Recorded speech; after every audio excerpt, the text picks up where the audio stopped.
agora as aulas do 5º ano do ensino fundamental. Vem aí, língua portuguesa.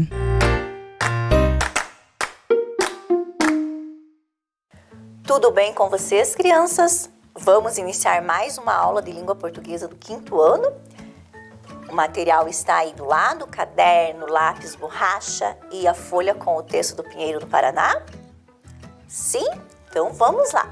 Os nossos objetivos na aula de hoje: identificar a função dos sinais de pontuação utilizados no texto e reconhecer a grafia correta de palavras com acento agudo. Então, o que nós conversamos na aula passada? Vocês lembram? Isso, né? A professora trouxe aqui algumas imagens para a gente relembrar um pouquinho. Então, nós trabalhamos a questão da araucária, do Pinheiro do Paraná, falamos um pouquinho dos animais que se alimentam dela, né? Aprendemos um pouquinho mais sobre a araucária. Bem, hoje então a gente vai continuar trabalhando um pouquinho sobre o texto, tá? Lembrando, né, algumas coisas que a gente já comentou e vendo algumas coisas novas. Bem, então, aí no texto de vocês, se vocês pegarem a primeira parte dele, hoje a gente não vai ler ele todo, a gente vai ler algumas partes. A gente tem lá, né, no título, Pinheiro do Paraná, uma árvore plantada por pássaros. E aqui no título, nós temos os 2 pontos. Lembram que lá quando a gente leu na aula passada, né, que a professora falou, o que será que esse texto está nos apresentando, né? Porque ele nos apresenta ali Pinheiro do Paraná, uma árvore plantada por pássaros. Quando o autor aqui, né, quando ele usa os 2 pontos, ele poderia até não ter usado 2 pontos, ele poderia só ter colocado no título Pinheiro do Paraná, né, e deixado ali essa informação aqui para a gente encontrar lá no meio do texto, quando falava na gralha azul, da sabiá, né, da pomba, que também se alimentam, podem estar levando aí o pinhão para outros lugares. Mas ele já coloca aqui no título e ele dá aí uma exemplificação, né? Então ele põe os 2 pontos ali para dar até uma certa ênfase aqui, né? Pinheiro do Paraná, uma árvore plantada por pássaros. Então aqui nós temos a pontuação aí, os 2 pontos. Então antes, né, do autor colocar aqui no caso uma explicação, uma outra informação, citar uma outra informação. Bem, se a gente fosse escolher as 5 árvores mais significativas do Brasil, certamente não deixaria de fora a araucária ou pinheiro do Paraná, araucária angustifolia. Vejam que o nome científico aqui, que a professora já falou um pouquinho para vocês na aula passada, ele está o quê? Entre, como que é o nome desse sinal aqui, que é um sinal de pontuação também, entre, isso mesmo, parênteses, né? Então, o parênteses está aqui, né, porque esse termo, né, é um termo que ele não é brasileiro, ele é um termo científico, né? Ele é um termo que é aí reconhecido em qualquer lugar. E ele está entre parênteses, então dando um certo destaque, né? E até uma certa explicação de que o pinheiro que nós estamos falando aqui é a araucária angustifolia. Por quê? Se a gente for ler alguns textos, vocês vão ver que às vezes assim, quando a gente está lendo sobre o pinheiro, em alguns lugares fala só araucária, em outros lugares fala pinheiro do Brasil, né? Por que pinheiro do Paraná, professora? Se a gente viu ali que ele não é só do Paraná, mas para nós ele é um símbolo, né? Se a gente for ver, ele até está lá na nossa bandeira, nós temos um raminho do pinheiro na bandeira do Paraná. Então, entre parênteses, né, o nome científico. Aí aqui, ó, antigamente, nós temos uma vírgula, tá? Então, o antigamente, ele se remete a quê? Ao tempo, né? Então, sempre que a gente coloca no texto ali algo indicando o tempo, geralmente vem uma vírgula. Então, antigamente, a araucária cobria grande parte do território de Minas Gerais, Espírito Santo, São Paulo, Paraná e Rio Grande do Sul. Então, a gente já viu em outros textos esta questão aqui, né, do uso da vírgula, que além da vírgula, né, indicar uma pausa quando eu estou lendo, que eu não vou ler antigamente, Araucária cobria grande parte do território de Minas Gerais, Espírito Santo, São Paulo, que eu não vou ler tudo correndo, mas que eu vou ler respeitando a pausa da vírgula. Então, antigamente, Araucária cobria grande parte do território de Minas Gerais, Espírito Santo, São Paulo. Já pensou se fosse tudo emendado aqui, né? Então, aqui, no caso, nós temos o que? Uma enumeração de estados, né? Então, o texto ali ele vai citando quais estados são e eu vou separando esses estados por vírgula. Porque senão, né, também, território de Minas Gerais e Espírito Santo e São Paulo e Paraná, era muito e a gente já aprendeu que a gente não deve ficar repetindo muitas palavras no texto. Então, a vírgula, né, ela é essa opção, na realidade, uma regra, né, até, para a gente não ficar repetindo o e. Então, quando a gente cita, né, vários elementos, a gente vai usando a vírgula para separar esses elementos.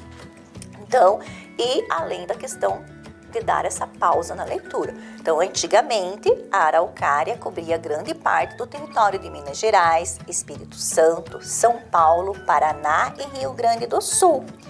Era exportada para todo o mundo e fez a riqueza de muita gente.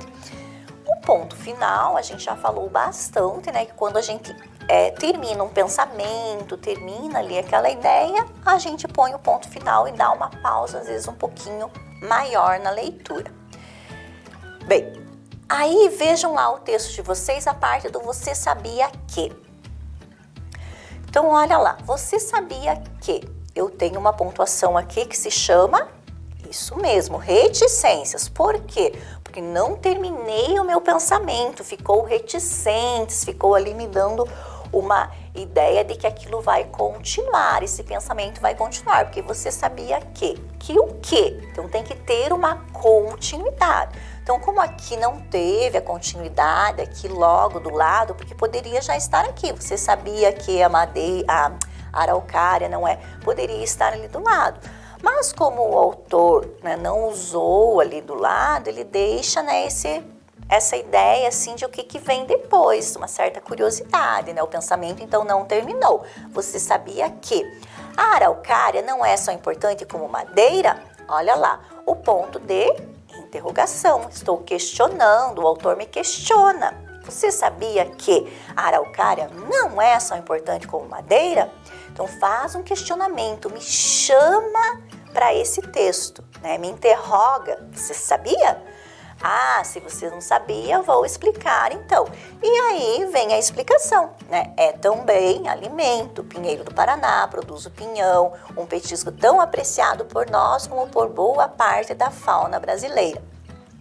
E olha aqui a vírgula de novo, como a professora mostrou no trecho anterior. Então, olha, da anta ao sabiá, vírgula, da queixada impressionante gralha azul, vírgula, do tatu-a-pomba, todos gostam de pinhão.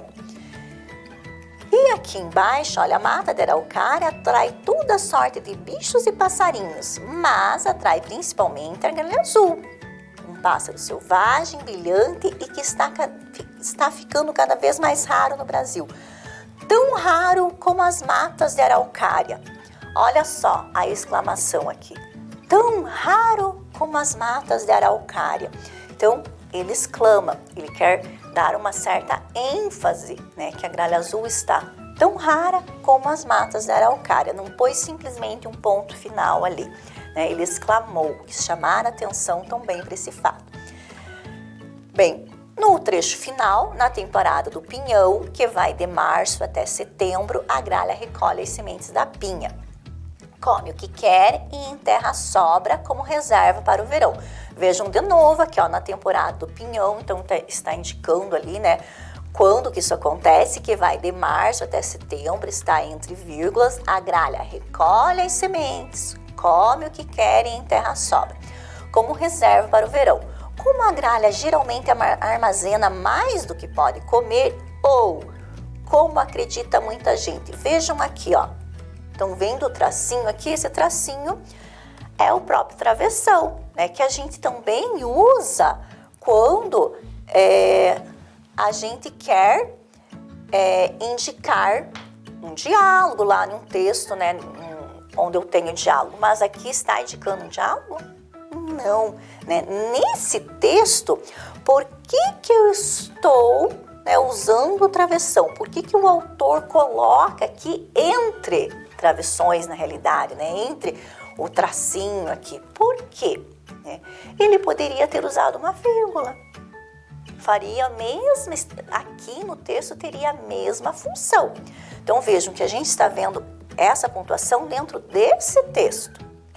Então aqui ele poderia ter colocado: como a gralha geralmente armazena mais do que pode comer, ou como acredita muita gente, colocaria a vírgula, né? Mas ele dá um destaque maior para esse trecho. Ele quer destacar, ele quer chamar atenção, dar ênfase. Por quê? Vejam bem, o que diz aqui? Que a gralha geralmente armazena mais do que pode comer. Ou como acredita muita gente. Então ele diz que muita gente acredita que ela esquece. E talvez vocês já ouviram falar, se vocês não ouviram, em uma outra oportunidade a gente pode estar trabalhando com a lenda da gralha azul, que também vai trazer algumas informações sobre isso. Então, quando o autor coloca aqui, ele também está remetendo, né, nos chamando a atenção para outras informações que a gente tem sobre esse animal, tá? Por isso, essa ênfase com o travessão. E aqui no final, novamente, entre parênteses, de onde o texto foi tirado, de onde esse texto foi feito, né? Então, também colocando entre parênteses, né, para nos trazer essa informação, né, uma informação a mais, digamos assim. Então, vejam como cada texto vai nos apresentar os sinais de pontuação e como eles têm várias funções dentro de um texto, né? E claro, interrogação sempre vai estar interrogando, exclamação vai estar exclamando, às vezes alegria, às vezes tristeza, às vezes susto, às vezes medo, às vezes, né, para dar ênfase naquele trecho. O ponto final sempre vai estar ali me dando essa noção de que eu terminei meu pensamento, mas aqui no caso, eu acredito assim que a curiosidade aí, a diferença para vocês é esta questão do tracinho, né? Um tracinho, mas não é, o tracinho não é um sinal de pontuação, então é o travessão mesmo que o autor coloca ali para dar essa ênfase um pouquinho maior, tá? Bem, então olha só, a professora trouxe aqui um texto, tá? Um trecho aqui, né? Então, copie e pontue o texto, tá? Então, você sabe qual é a ave símbolo do Paraná? É a gralha azul, Cyanocorax caeruleus, o nome científico dela. Uma ave bonita, inteligente e que infelizmente está em extinção. Então, vejam, vocês vão ter aí 5 minutinhos para copiar esse trecho, tá, do texto e pontuar. Bom, vamos lá então?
Ótimo, colocaram uma pontuação já? Vamos conferir? Então, olha lá. Você sabe qual é a ave símbolo do Paraná? Eu estou fazendo uma pergunta, estou questionando. O que vai aqui no final, então? Isso mesmo, ponto de interrogação. Bem, aí eu tenho a resposta. É a gralha azul. Cyanocorax que difícil, né, de ler isso, caeruleus. Então, o nome científico vai entre parênteses, né? Muito bem. Aqui eu vou ter uma vírgula, né? Então, é a gralha azul, né? Dei uma pausa ali, vou colocar a vírgula para explicar o que é a gralha azul, né? Tá, é uma ave, mas falar um pouquinho dela. Então, uma ave bonita, inteligente e que infelizmente está em extinção, né? Terminei meu pensamento, tá? Colocaram aí, então, essa pontuação. Ótimo. Bem, agora a professora trouxe algumas palavras para vocês irem lendo. São palavras que estavam lá no texto, tá? Então, vejam lá. Paraná, árvores, pássaros, araucária, território, porém, Espírito Santo, inesgotável, cilíndrica, até, está, só, mantém, também, nós, sabiá, única. Então, vejam bem, observem todas essas palavras aqui. Elas têm uma coisa em comum. Já encontraram o que elas têm em comum? Muito bem, todas elas estão acentuadas. E qual é o acento que está aí presente nelas? Isso, o acento agudo, né? O acento que indica um som mais aberto. Então, Paraná, o A está mais aberto, né? Até, esse é um som mais agudo, um som mais aberto. Então, vejam, todas elas recebem acento. Nós já conversamos também esse ano sobre algumas questões da acentuação, né? Da importância de se acentuar aquelas palavras que realmente levam acento. Então, nós sempre temos, né, palavras que são acentuadas, outras que não. Tá, professora, e como que eu vou saber isso? Bem, a gente vai saber lendo, observando, né, treinando, quando a gente vai escrever pensando na palavra e na sílaba, né, que está forte ali, se ela recebe acento ou não. Porque vejam só, que a professora separou algumas palavras que aparecem ali no texto, vejam o nós. Se eu não colocar acento no nós, como que fica? Fica nos. São palavras diferentes, né? Eu leio ela diferente. Então, se ela tem acento, eu leio ela, né, com esse O mais aberto, nós. Se ela não tem acento, eu leio nos. E, por exemplo, numa frase, né, olha só, a natureza nos foi dada de presente e por isso nós devemos protegê-la. Então, vejam aí o emprego dessas palavras dentro, né, da frase. Outro exemplo que a professora escolheu aqui, ó, sabiá, né, então com acento, sabiá, sem acento, sabia. Então, olha como fica diferente lá na frase, ó. Você sabia que a sabiá come pinhão? Então, são palavras diferentes. A acentuação faz com que o significado seja diferente. Então, se eu ler, né, aqui, sabiá com acento, eu sei que é o pássaro. Se eu ler sabia sem acento, é o verbo, é a ação de saber. Olha outro exemplo ali, ó, está e esta, né? Então, esta aula está cheia de informações. Então, essa importância que o acento me traz, né, quando eu uso ou não. Bom, Agora aqui, ó, a professora separou outras palavras. São 5 palavras aqui, ó. Árvore, pássaro, cilíndrica, única e espírito. Então, bem, quero que vocês observem essas palavras e me digam o que elas têm em comum.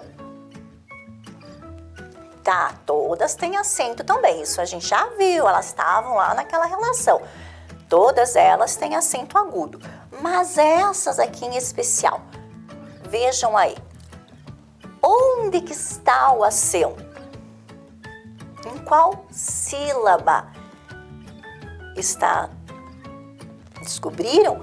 Isso, então se eu for contar a sílaba aqui, né, ó, última, penúltima, antepenúltima. Em todas elas vai acontecer isso, a localização do acento vai ser na antepenúltima, olha só. Árvore, pássaros, cilíndrica, única, espírito. Então, se a gente for contar de trás para frente, se a gente contar, né, 1, 2, 3, é na terceira sílaba de trás para frente. Mas a gente fala, então, que a antepenúltima, né, ó, última, penúltima, antepenúltima. Então, nessas palavras aqui, né, a acentuação está, né, na antepenúltima. A sílaba tônica, a sílaba forte, e aqui no caso todas estão acentuadas, é a antepenúltima. Vocês sabiam que quando a gente fala nas palavras, elas podem receber uma classificação conforme a sílaba, que é a sílaba tônica, que é a sílaba forte? Vocês com certeza já ouviram falar esses termos. Então, quando a sílaba tônica é a antepenúltima, a gente diz que essas palavras são proparoxítonas. Olha lá. São palavras proparoxítonas. Então, quando a sílaba tônica, a sílaba forte é a antepenúltima. Então, agora vejam aqui, ó, Paraná. Qual que é a sílaba forte do Paraná? Isso mesmo, a última, né? Está acentuada, fica fácil da gente visualizar. Quando a última sílaba é a sílaba forte, é a sílaba tônica, a gente diz que é oxítona, tá? Aqui, inesgotável. Então, última, penúltima. Então, inesgotável é a penúltima sílaba que é a forte. Então, a gente chama de paroxítona. E aquele exemplo que a professora deu nas 5 palavras anteriores ali, então, árvore é a antepenúltima que a gente chama de proparoxítona. Só que nem sempre as palavras estão acentuadas. Lembra o que a professora falou? Então agora a professora vai dar para vocês uma atividade aqui, ó, para vocês copiarem e acentuarem quando necessário. Então vocês vão copiar a palavra, vão falar a palavra, vão lembrar. Ah, será que eu já vi essa palavra em algum lugar? Então, música. Será que tem acento ou não tem? Qual que é a sílaba forte? Então vão ler cada uma delas e copiar. Tá? 5 minutos para essa atividade, já voltamos para a correção, tá bom? Vamos lá então?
ver aí se vocês conseguiram acentuar aquelas que realmente levam acento, conseguiram perceber qual que é a sílaba tônica?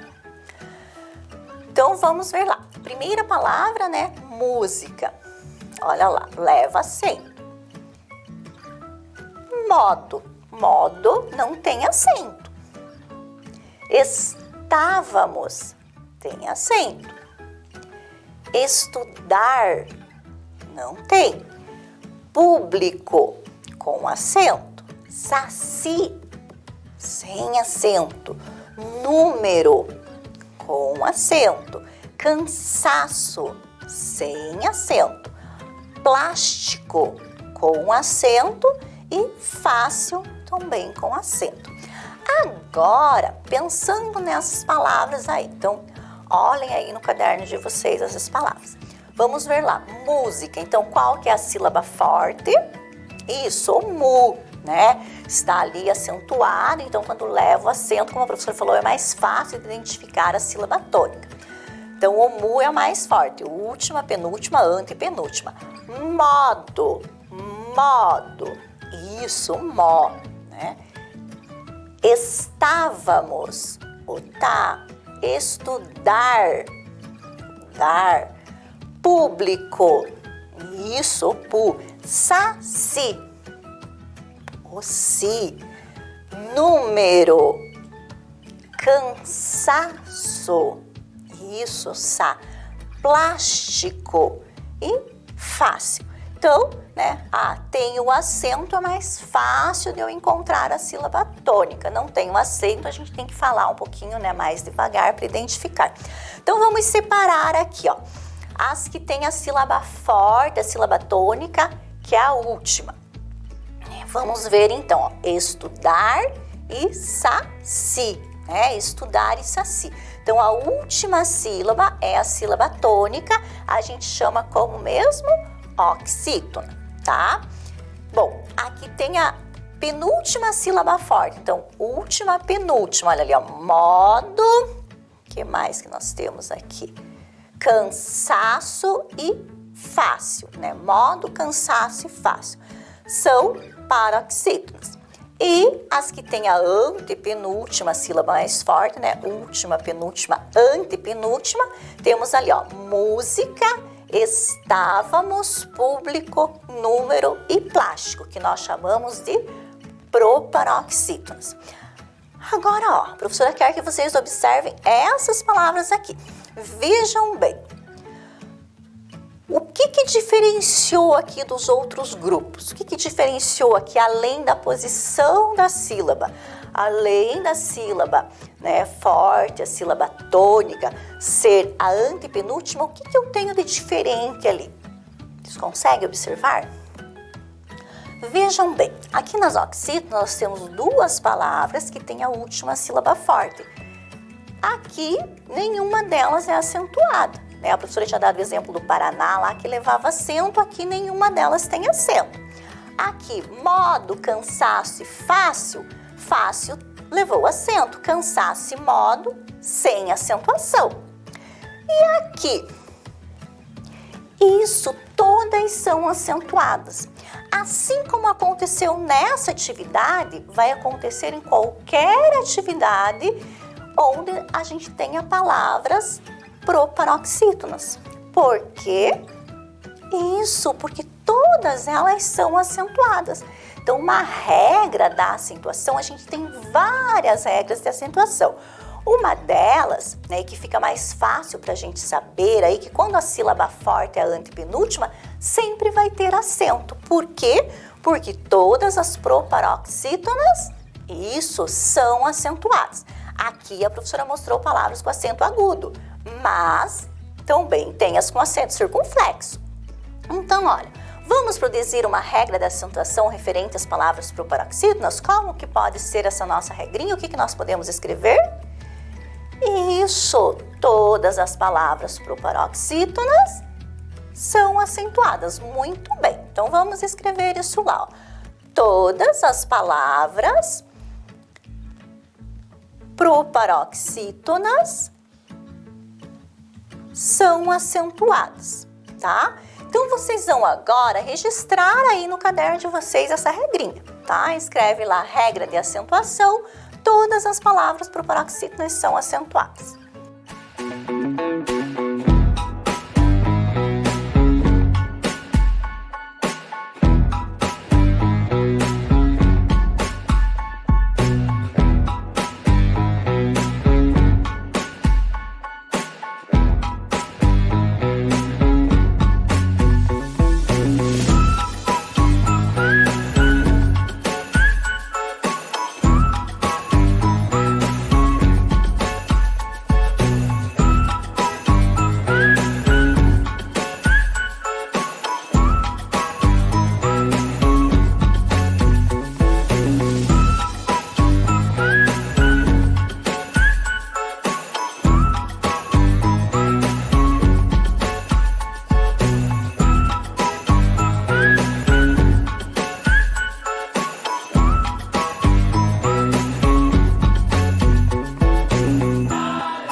Joia?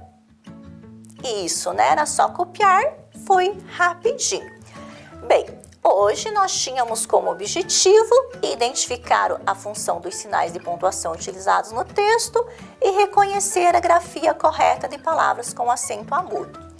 Vocês têm uma tarefa para pontuar um texto e protejam a natureza e até a nossa próxima aula.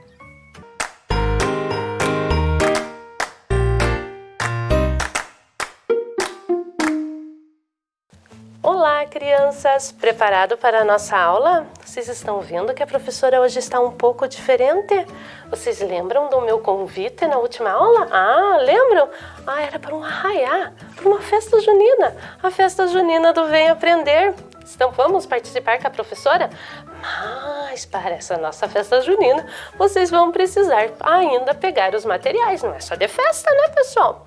Então vamos lá, peguem a folhinha da unidade 8, aula número 2. Agora a primeira vocês já colaram no caderninho, tudo bonitinho. Agora nós vamos fazer a aula número 2, tá certo? Então vamos lá na mesa da professora para nós vermos como que está nessa festa junina, que elementos a professora trouxe da festa junina. Vamos lá ver? Olha só como a mesa da professora está bonita, está alegre, né? Festa junina é isso, é alegria, né, pessoal? É leveza, né? Então vejam quanta coisa a professora trouxe aqui. A professora trouxe o balão, né? Lembrando que soltar balão É proibido, não devemos soltar balões de forma alguma, né, pessoal? Só presinho assim ou de enfeite, né, com uma mesa. Trouxemos a fogueira, as bandeirinhas tão típicas da nossa festa, o pinhão, que nós aqui do sul, né, faz parte da nossa festa, o amendoim, a pipoca, o milho verde, olha aqui o milho verde. Trouxemos o espantalho, lembram lá da história da professora Liz, né? Tinha o espantalho, né? Olha aqui o Pedro e a Laura, olha que safados, pois estão vestidos de caipiras. Olha só, ai, vocês queriam também? Até a professora aproveitou a oportunidade, vocês estão vendo que a professora aproveitou, olha, o vestidinho da Laura, chapéuzinho, o Pedro com uma roupinha toda florida, remendinho na calça, né? Trouxe aqui uma brincadeira, vocês conhecem essa brincadeira com esses peixinhos aqui? Hã? Pescaria, quem que gosta de pescaria? E ai, eu tô vendo vocês falando, ai, professora, como eu queria estar numa festa junina. Pois nós também, eu tenho certeza que todos os professores da rede queriam estar preparando essa festa junina aí juntinho com vocês. Mas, infelizmente, né, nós não estamos podendo ainda, mas logo, logo, eu tenho certeza, né, que nós vamos estar aí fazendo uma festa linda com todos vocês aí na escola, junto com as professoras. As professoras vão ter que se vestir assim como a professora Andresa, né, bem bonitinha, assim, gostaram da roupa? Para nós estarmos festejando junto a festa junina. Mas vamos então conhecer o porquê que a gente usa todos esses elementos que estão aqui na mesa da professora, qual é a simbologia deles na festa junina? Vamos lá então na tela conhecer, né? Vamos dar uma última olhada aqui nessa mesa linda que a professora trouxe e entender um pouquinho, tá, desses elementos na festa junina. Vamos lá então, pessoal? Então vamos lá para a tela. Então vamos ver o tema da aula, né, que eu acho que vocês já sabem, que é a origem da festa junina no Brasil. Agora chegamos na nossa terrinha. E o objetivo é compreender as origens da festa junina no Brasil. Então vamos compreender? Então vamos lá, vamos começar logo essa festa. Então, festa junina é uma festa tradicional do Brasil. Quando a professora fala que a festa junina é uma festa tradicional, não é porque ela se originou no Brasil. Nós já sabemos que ela chegou no nosso país com os nossos colonizadores portugueses, né? Ela é uma festa tradicional porque ela acontece todo o ano, né? Então, por isso que nós chamamos de uma festa tradicional. Então, geralmente ela acontece em junho, época de chuva na região Nordeste, que começa mais ou menos em fevereiro até junho e julho, é uma época de chuva na região Nordeste, e frio na região Sul, né? Como faz frio na nossa região. E aí a professora trouxe até para vocês verem assim as roupas, né? Que são um pouco diferentes. Tanto da região Nordeste, que está em cima, esses panos eles são mais leves, né? E os nossos aqui, que geralmente ela remete mais às danças mais tradicionais aqui. As chuvas que acontecem na região Nordeste favorecem as plantas, proporcionando uma colheita farta no mês de junho.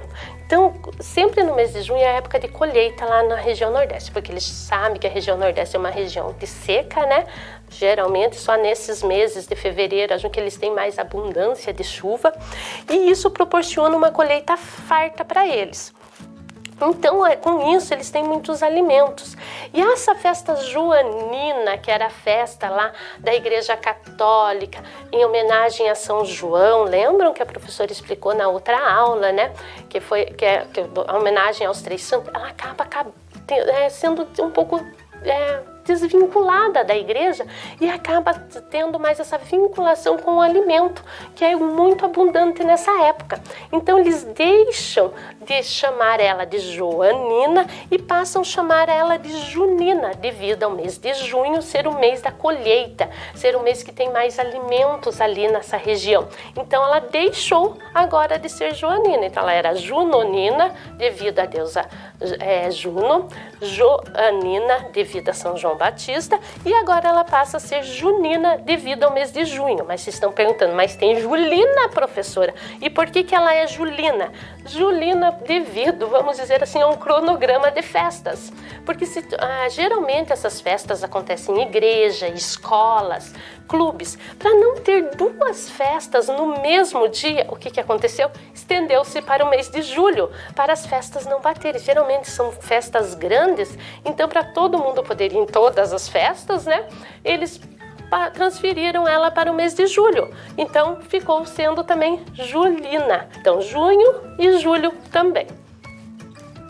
Assim, com essa abundância de alimento, a festa acabou, né? Perdendo um pouco das características de festa religiosa, passando a ser mais uma festa gastronômica, com muitos alimentos, né? Eu confesso para vocês, quando falo assim, festa junina, me vem assim aquele cachorro quente gostoso, ou pastéis, né? Que fazem, as tias fazem muito gostoso, né? Então ela deixou de se caracterizar dessa forma, que antes tinha muito assim, só ia nas festas juninas quem era católico. Agora não, a festa junina é uma festa popular para todos.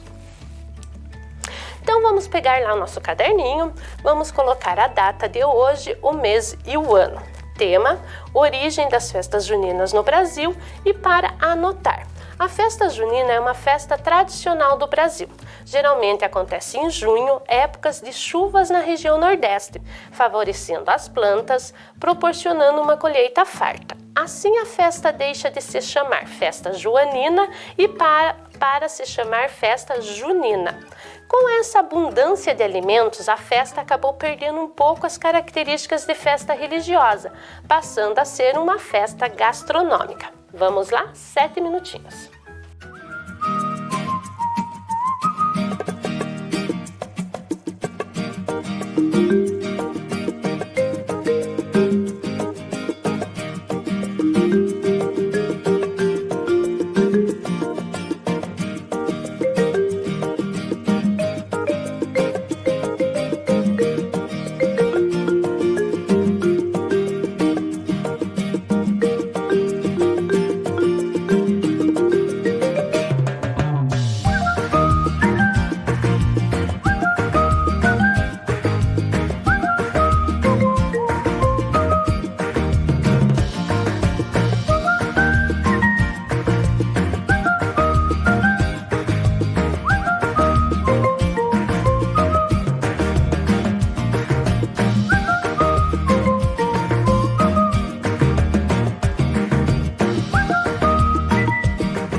anotaram, pessoal, esse Memorex é muito bom vocês terem esse registro no caderno. Então, sempre quando a professora pedir para copiar, copiem bem certinho aí.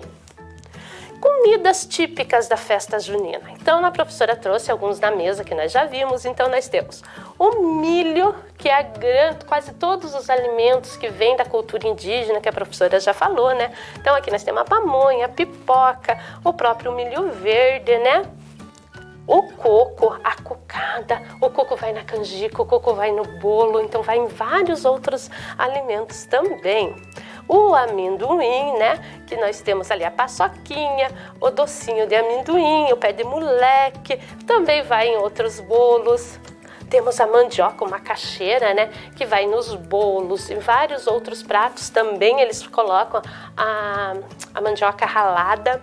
E nós aqui do sul temos o pinhão. Por que nós aqui do sul? Porque o pinhão é tipicamente do sul, gente. Lá no Nordeste eles não têm araucária, eles não têm pinhão, eles não conhecem, muitas vezes nem conhecem o pinhão. Como nós não conhecemos muitos alimentos deles, eles não conhecem o nosso aqui. Então o pinhão, né, é tipicamente aqui do sul e faz parte, tanto é que eles estão até no copinho lá, o pinhão faz parte da nossa cultura aqui do sul. De São Paulo para cá, eles já têm o hábito de comer pinhão. Trajes para a festa junina. Ah, tá fácil, né? Olha aqui a professora, né? Qual é o traje? Eu posso, né? Eu posso ir com uma roupa normal, mas geralmente a gente gosta de pôr esses vestidinhos, né? Fazer sardinhas, né? Os meninos com as roupinhas com remendo, camisa xadrez, né? Então, para os homens, a camisa é quadriculada. Calça remendada com panos coloridos, chapéu de palha, típico do homem do campo.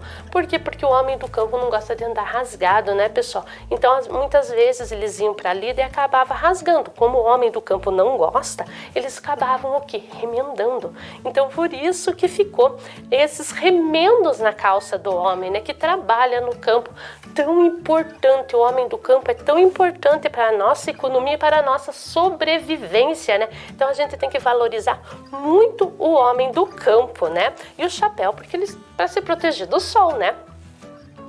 E as meninas? Para as mulheres, vestidos coloridos, ornamentados com muitas fitas, flores e belos chapéus de palha, com jeitinho de caipira, né? E tem cada vestido um mais lindo do outro. Lembram lá quando os portugueses trouxeram os vestidos todos ornamentados? Então vem lá daquela época esses vestidos ornamentados. E vocês sabem por que as pintinhas no rosto? A professora esqueceu de fazer as pintinhas.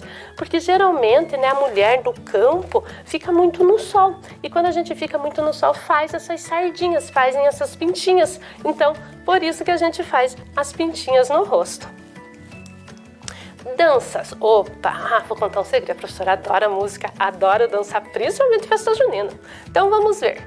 A quadrilha, que é de origem francesa, quadrille, a marrillet, né? São os passos franceses que a gente usa, né? Olha lá que linda. Temos também algumas danças que são típicas de cada região. Além da quadrilha, a gente acaba tendo danças típicas de cada região, como o fandango, que é uma dança típica nossa aqui do estado do sul. Também é impar, ele é parecido até com a quadrilha, só que um pouquinho diferente os passos. Temos o carimbó, com encenações de lendas da Amazônia, né? Olha que linda essa foto. O forró faz bem parte, né? Até mesmo de nós, né? Dançar um forrozinho, quem que não gosta? Faz parte da tradição nordestina e nossa também, a gente dança um forrozinho. E temos a dança da fita ou do pau de fita, que é uma contribuição dos europeus, né? Que eles vão trançando essas fitas e dançando e trançando. Eu acho muito bonita, né? Então, e temos também, mas não tem uma música sertaneja? Temos, foram inseridos várias culturas, principalmente nós aqui do sul, né? Que temos bem essa tradição gaúcha, então foram sendo implementadas na nossa cultura da festa junina. E as fogueiras? A professora até trouxe uma fogueira aí para vocês verem, né? Por que a gente acende a fogueira? Vamos lá. As tradicionais fogueiras das festas juninas são herdadas da cultura greco-romana, Por quê? Porque eles acendiam essas fogueiras para eles ficarem mais próximos dos deuses, para a proteção. Então ela vem de lá dos gregos, né? Dos gregos, romanos e dos celtas. Os celtas, eles faziam essas fogueiras, pessoal, para pedir proteção, para espantar maus fluidos. Então eles dançavam em volta dessas fogueiras para a própria proteção, pedindo a proteção deles, da colheita, sempre estando ligada ao homem do campo. A fogueira, características das festas de São João, tem seu fundamento na história de São João Batista. E ela é sempre alta. A fogueira de São João, ela é muito alta. Por quê?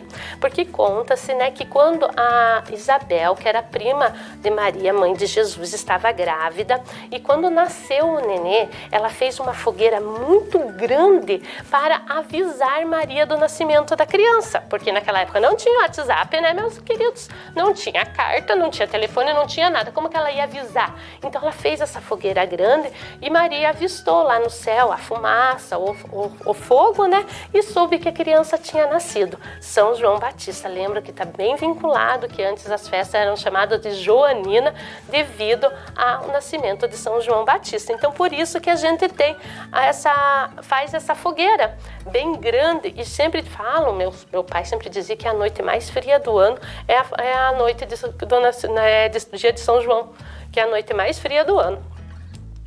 No Brasil, é um símbolo forte da festividade. Acredita-se que a fogueira seja uma forma de purificação e proteção contra os maus fluidos. Então, nós também temos essas que o fogo, que a fogueira, ela nos protege, né? Ela nos dá essa proteção. E nós aqui do Sul também nos aquece, né? Porque é muito frio nessa época aqui no Sul. Então, a fogueira também nos permite ficar um pouquinho mais quente.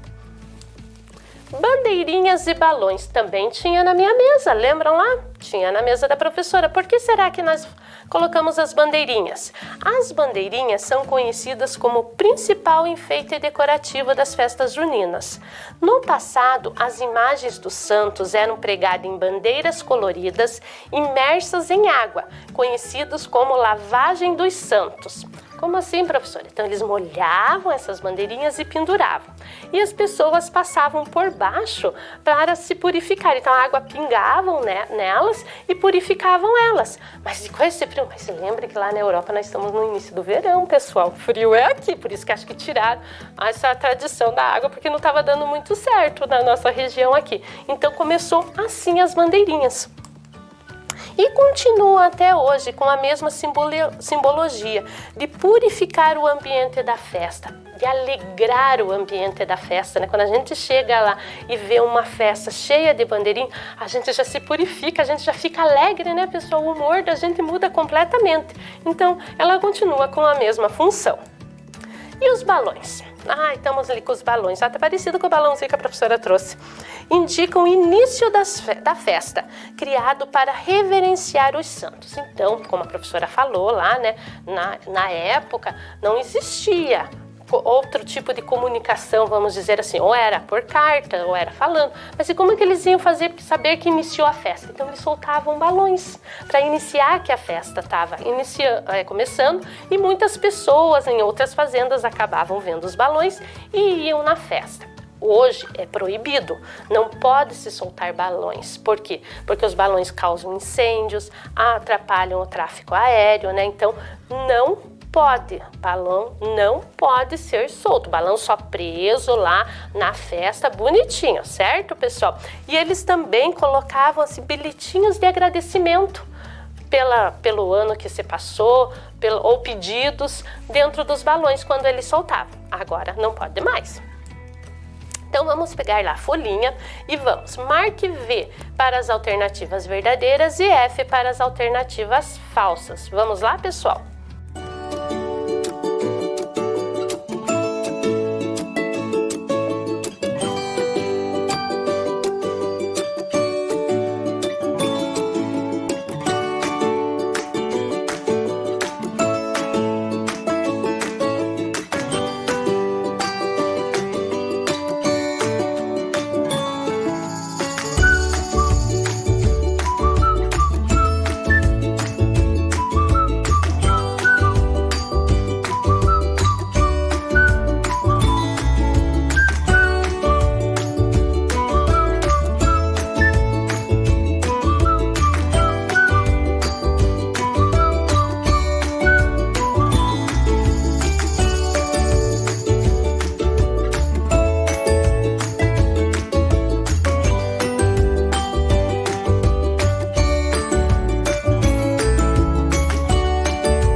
Vamos lá?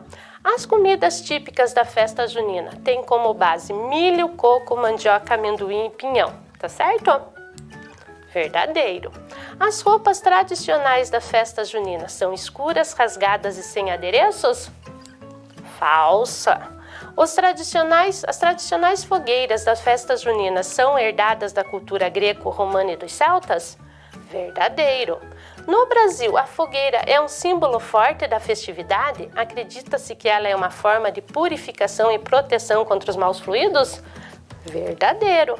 É permitido soltar balão nas festas juninas? Não. Agora, reescreva as frases falsas deixando as verdadeiras. Vamos ver como que ficou? As roupas tradicionais da festa junina são coloridas, com remendos, vestidos cheios de adereços, lembrando o homem do campo? Sim, completem lá com lembrando o homem do campo para ficar bonitinho. É proibido soltar balões nas festas juninas? Sim. Muito bem. Então vamos ver. E agora chegamos nas brincadeiras. Olha que legal. Quais são? Correio elegante, serviço de entrega de mensagens anônimas ou não durante a festa. A pessoa escreve um recado e pede para que o carteiro, que é alguém escolhido na festa, a entregue ao destinatário. Sempre dá namoro nisso daqui. Cadeia, um local cercado e reservado para a cadeia. No decorrer da festa, é possível pedir para que o responsável pela cadeia prenda uma pessoa específica, em geral um amigo ou uma amiga, para ser liberada. A pessoa deve pagar uma fiança. Pode ser cantar uma música, contar uma piada, falar alguma história. Então, geralmente é assim que a cadeia funciona. Pau de sebo, um mastro de madeira encerado e disposto no meio de um pátio. Aquele que conseguir subir o pau de sebo até o final ganha uma recompensa. Geralmente, eles prendem aqui em cima uma nota de 100 reais, 50, então sempre eles querem subir para pegar o dinheiro. E claro, nós temos a pescaria, jogo de argola, a boca do palhaço. Quem que não gosta de ganhar uma prenda na festa junina, né, pessoal? Todo mundo gosta de brincar, né? Vocês gostam de brincar? Então quero convidar vocês para nós fazermos uma brincadeira. Encontre os 7 erros na imagem da festa junina. Tá aí na folhinha de vocês. Vamos lá, vamos ver se vocês estão bem atentos? Então vamos ver lá, 3 minutinhos.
conseguiram? Ah, mas eu tenho certeza que os alunos nossos são muito bons. Então vamos ver lá.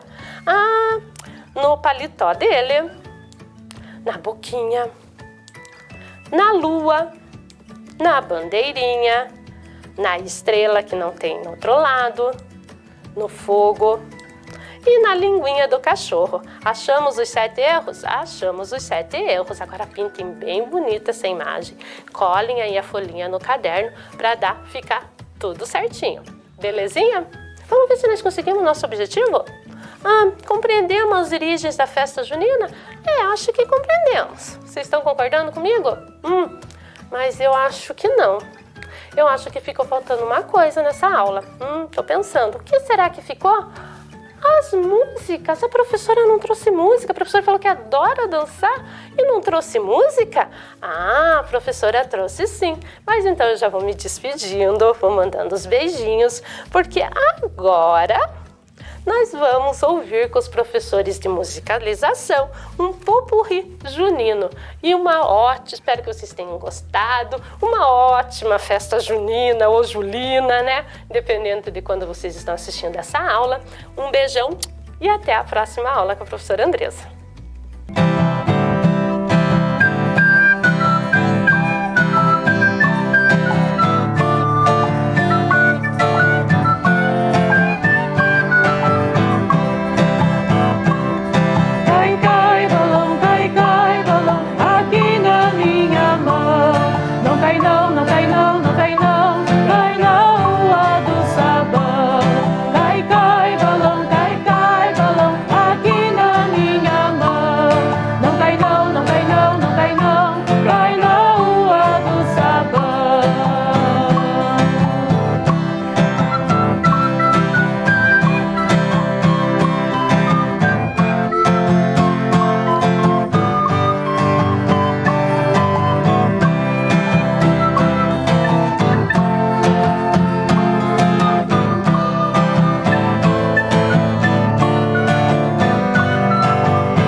Vem aí, matemática.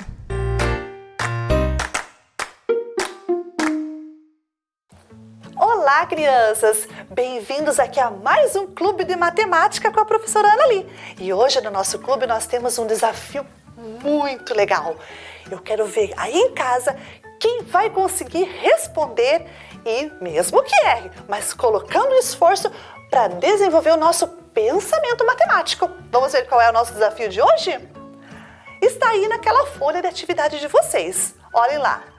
Jonas colocou alguns cubinhos empilhados e pintou de branco o bloco formado pelo empilhamento deles. Se Jonas pintasse as faces de cada cubinho separadamente, quantas faces a mais ele teria pintado? Explique. Vamos lá? Vamos tentar fazer? Põe o teu esforço aí bem colocado, tenta responder, que daqui a pouquinho a professora vai voltar para conferir. Vocês vão ter exatamente 5 minutinhos, que eu já volto.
aí, criançada, conseguiram? Vamos ver aqui com a professora, então, a nossa conferência para ver se vocês conseguiram acertar. E mesmo que não tenha conseguido, se você se esforçou, ó, parabéns.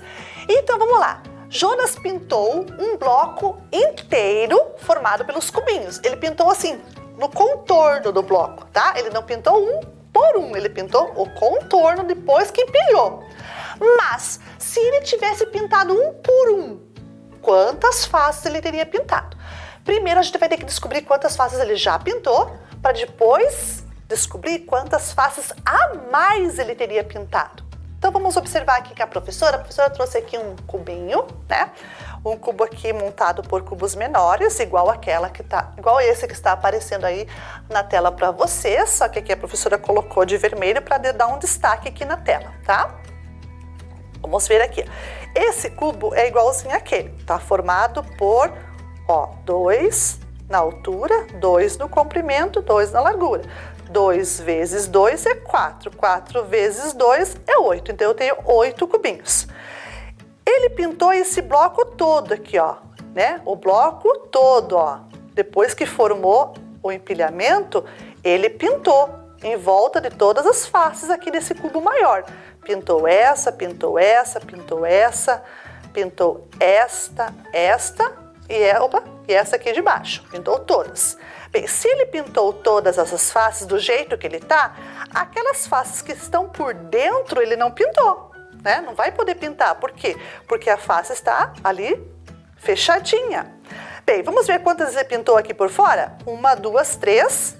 1, 2, 3. 1, 2, 3. 1, 2, 3. Vocês estão vendo que cada cubinho do empilhamento ele pintou 3 faces? Ótimo, então vamos ver. 3 vezes 8 cubinhos. Quantas faces deu? 3 vezes 8, 24. Então ele pintou 24 faces. Bem, o cubo, quantas faces tem um cubinho pequeno? Que é a mesma coisa que tem o cubo grande, claro, né? Quantas faces? 6. Se ele pintou 3, ele pintou quanto de 6? Isso, ele pintou a metade. Então, se ele pintou só essas 3, ele pintou a metade daquele cubinho. Se ele tirar um por um dos cubinhos, ele vai pintar a mais, ou seja, mais do que ele já pintou. Quantas? Então, vamos pensar, se ele pintou a metade só do cubinho, a outra metade ele vai pintar depois, né? Porque ele pintou 3, depois ele tem que pintar mais 3 em cada um dos cubinhos. Então, ele vai pintar exatamente as 24 que ele já pintou. Então, se ele pintou 3, 3, 3 em todas elas, pintou 24. Se a gente tirar um cubinho por cubinho aqui e pintar as outras, vai ter exatamente as outras 24 faces, porque ele pintou exatamente a metade. Então, ao todo, seriam 48. Como ele já pintou 24, faltam as outras 24 faces para ele pintar. Então, vamos ver aí na telinha de vocês agora a resposta com a professora. Vejam lá na telinha. Então, a resposta é que ele teria pintado a mais exatamente o mesmo número de faces já pintadas. Ou seja, 24 faces a mais. Então, está aí, né? Corrigido o nosso exercício, a nossa atividade, nosso desafio e se esforçando, você vai longe. Então, não desista. Parabéns aí quem conseguiu. Quem conseguiu, vai lá e pinta o seu certificado lá, que conseguiu mais um quadradinho, tá bom? A professora vai ficando por aqui. Um grande beijo, até a próxima aula.